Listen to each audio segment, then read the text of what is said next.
विरोधी पक्षनेते विजय वडेट्टीवार आपल्या सोबत आहे. जो निर्णय सरकारने घेतलेला आहे, एक तर विरोधकांना त्या ठिकाणी बोलण्याची संधी मिळाली नाही, काय म्हणाल?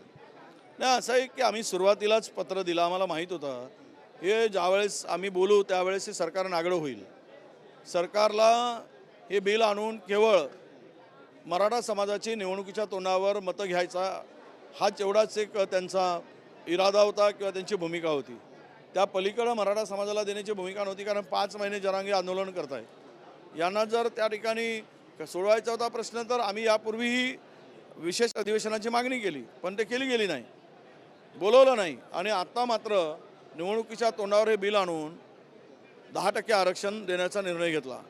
यामध्ये स्पष्ट मला दिसते आहे की तुम्ही 2018च्या बिलाची कापीच मारली आहे.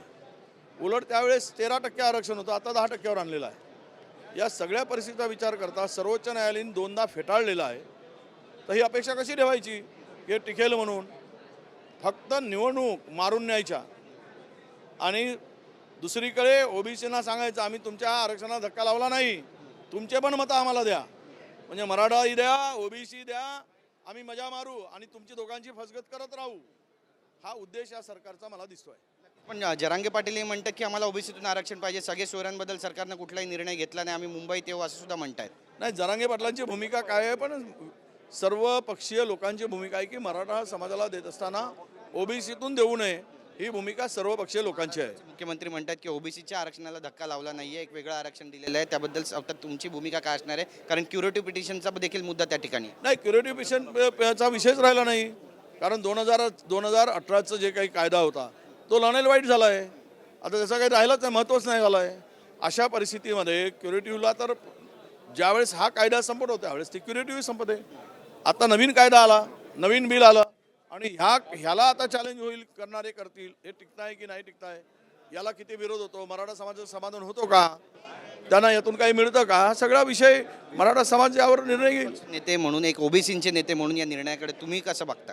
नाही, हे निवडणुकीमध्ये मतं घेण्यासाठी वापरलेला फंडा आहे. फंडा हा एक वेळ फंडा म्हणून याचं मी बघतोय. हे मराठा समाजाला फार काही द्यायची त्यांचं भावना नाही आणि आपली निवडणूक मारून घ्यायची, मतं मराठा समाजाचे घ्यायचे आणि तसंच फसवत ठेवायचं. फसगत करणारं फसवत सरकार. एक शेवटचा प्रश्न आहे. विधान भवनाच्या वर फटाके वाजतायत, गुलाल उधळला जातोय, काय म्हणा? नाही, हे ढोल ताशे जे वाजताय उद्या सरकारच्या छाताळावर वाजणार आहेत, ते दिवस दूर नाही.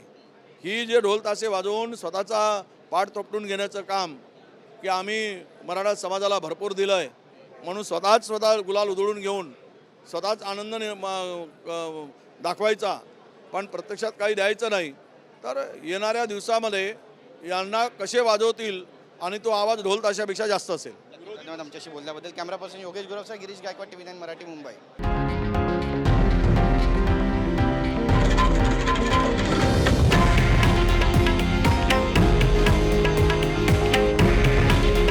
हे आहे देशातील नंबर 1 न्यूज नेटवर्क आणि आपण पाहत आहात TV9 मराठी.